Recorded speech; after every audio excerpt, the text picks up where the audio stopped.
तो दोस्तों एक काफी बड़ा डेवलपमेंट निकल कर आ रहा है और इस तरह की खबरें केवल और केवल आपको भारत से ही सुनने के लिए मिल सकती है। हम लोग अक्सर जब अमेरिकन फाइटर्स की बात करते हैं तो बीच में कंडीशंस की बात भी जरूर करते हैं, यानी अमेरिका के फाइटर्स के साथ कई सारी कंडीशंस भी साथ आती है और ये इस बात को बल देती है कि हम लोग अमेरिकन फाइटर न खरीदें, बहुत ज्यादा इमरजेंसी हो तभी खरीदें। अगर बात की जाए रशियन फाइटर्स की तो भाई वो फ्री हैंड देता है भारत को। कोई कल्पना कर सकता है कि रशिया का कोई फाइटर जेट जो कि इस समय रशिया की फोर्सेज में भी ऑपरेशनल हो, उसे नेटो का एक सदस्य उड़ा ले जो कि रशिया का ट्रेडिशनली दुश्मन रहा है। मैं बात कर रहा हूँ फ्रांस की। जी हाँ, लेकिन ऐसा हुआ है भाई, भारत के अंदर आकर जो फ्रांस के एयर चीफ मार्शल है उन्होंने भारत के Su-30 MKI में शॉर्टी ली। ऐसा आपको दुनिया में और कहीं भी देखने के लिए मिलेगा नहीं। दरअसल मैंने कुछ समय पहले आपको बताया था कि पाकिस्तान की बॉर्डर से लगते हुए इलाके में जोधपुर के आसपास राजस्थान में एक एक्सरसाइज को अंजाम दिया जा रहा है जो हो रही है बायलेटरली भारत और फ्रांस के बीच में, जिसका नाम है गरुड़ा। अब बताया जा रहा है कि ये इसका 7वां एडिशन था और इस दौरान फ्रांस के वायुसेना प्रमुख और भारत के वायुसेना प्रमुख दोनों ही इस कार्यक्रम में मौजूद थे। इस एक्सरसाइज के दौरान भारत के जो वायुसेना चीफ हैं उन्होंने रफाल के साथ शॉर्टी ली और फ्रांस के जो वायुसेना चीफ हैं उन्होंने सुखोई 30 MKI के साथ एक शॉर्टी ली। कहने का मतलब म्यूचुअली एक दूसरे के फाइटर जेट उड़ा कर देखे। हालांकि एक दूसरे के कहना सही नहीं होगा क्योंकि भारत के पास भी रफाल मौजूद है, लेकिन ये बहुत बड़ी बात होगी कि फ्रांस के वायुसेना चीफ को हमने उन्हीं के सबसे बड़े दुश्मन के द्वारा बनाए गए फाइटर जेट की शॉर्टी दिलवाई। ऐसा यकीनन यार कहीं नहीं देखने के लिए नहीं मिलेगा। मैं शायद चौथी बार बोल रहा हूँ वीडियो में।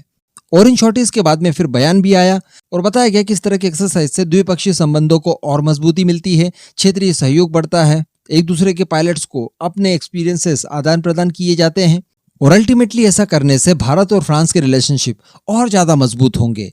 इसी के साथ साथ अगर बात की जाए स्पेशली भारत के air chief marshal VR Chaudhary sir की, तो उन्होंने कुछ बहुत बड़ी बातें कही है। इन सब बड़ी बातों को लेकर आप कोई ना कोई अनुमान भी लगा सकते हैं। यहाँ पर VR चौधरी सर की तरफ से कहा गया है कि भारत की वायुसेना की इन्फेंट्री में 4.5 जनरेशन की एयरक्राफ्ट का खासा महत्व है और इस समय अगर बात की जाए तो भारत की वायुसेना की इन्फेंट्री में कम से कम 5 से 6 स्क्वाड्रन और शामिल किए जा सकते हैं 4.5 जनरेशन के एयरक्राफ्ट।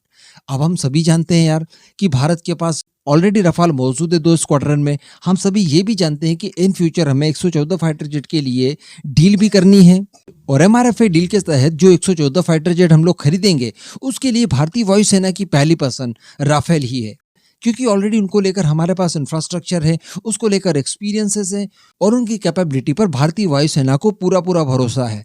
तो कहने का मतलब यहाँ पर इस तरह का बयान देकर भारत के वायुसेना प्रमुख ने कहीं ना कहीं अपने इरादे स्पष्ट कर दिए हैं कि भारत की वायुसेना की इन्फेंट्री के लिए जो और अधिक फाइटर जेट 4.5 जनरेशन की चाहिए उसके लिए रफाल एक बेटर चॉइस हो सकता है। अदरवाइज इस तरह के प्रोग्राम वगैरह में, इस तरह की एक्सरसाइज के दौरान ऐसी बातें नहीं कही जाती कि हमारी इन्फेंट्री में इतनी स्क्वाड्रन की कमी है, इतनी स्क्वाड्रन हमें और शामिल करनी है, XYZ आप खुद ही समझ सकते हैं। और इसी एक्सरसाइज से एक और बड़ी खबर निकल कर आ रही है जिसके बारे में शायद मैंने आपको बताया था, लेकिन एक बार फिर से आप जान लीजिए कि ये पहली ऐसी कोई इंटरनेशनल एक्सरसाइज होगी वायुसेना की जिसके अंदर भारत के स्वदेशी तौर पर बनाए गए LCA तेजस और हमारे LCH यानी लाइट कॉम्बैट एयरक्राफ्ट प्रचंड, इन्होंने भी हिस्सा लिया है और इन्हें भी अपनी कैपेबिलिटी दिखाने का यहाँ पर पूरा मौका दिया गया है। ये जो गरुड़ा एक्सरसाइज चल रही है ये 26 अक्टूबर से शुरू हुई है और 12 नवंबर तक लगातार ये चलती रहेगी, उसके बाद इसका समापन होगा। अभी यहाँ पर तेजस के लिए भी काफी अच्छी अपॉर्चुनिटी है। यहाँ पर अगर वो उम्मीद के अकॉर्डिंग परफॉर्म करता है तो डेफिनेटली फ्रांसीसी वायुसेना इसके बारे में दुनिया को बताएगी। जब अपने एक्सपीरियंसेस शेयर करेगी वो मीडिया के सामने आकर, तो डेफिनेटली यहाँ पर तेजस के बारे में बातचीत की जाएगी। और सबसे बड़ी बात कि तेजस और प्रचंड को लेकर ये एक शुरुआत हो गई।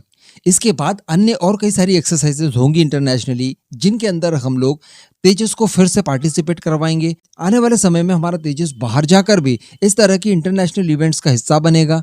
तो इस तरह से डेफिनेटली हमारे तेजस की इंटरनेशनली एक आइडेंटिटी बनती जाएगी जो कि इसके एक्सपोर्ट के फ्यूचर के लिए बहुत ज्यादा जरूरी है। तो अल्टीमेटली इस वीडियो का मोरल यही है कि भारतीय वायुसेना एक इंडिकेशन दे रही है कि उन्हें रफाल की और रिक्वायरमेंट है। तो आने वाले समय में संभवतः कोई ना कोई डील होते हुए हम लोग देख सकते हैं कि भारत की वायुसेना के लिए रफाल खरीदे जा रहे हैं। इसी के साथ साथ यहाँ पर भारत ने अपनी तालमेल भी दिखाया है दुनिया भर के सामने, अपनी डिप्लोमेसी का भी प्रदर्शन किया है कि देखिए एक दुश्मन दूसरे दुश्मन का फाइटर जेट भारत में रहकर एटलीस्ट उड़ा सकता है। ये बहुत बड़ी बात है। अब इस पूरे मुद्दे पर दोस्तों आपका क्या मानना है नीचे कमेंट करके जरूर बताइएगा।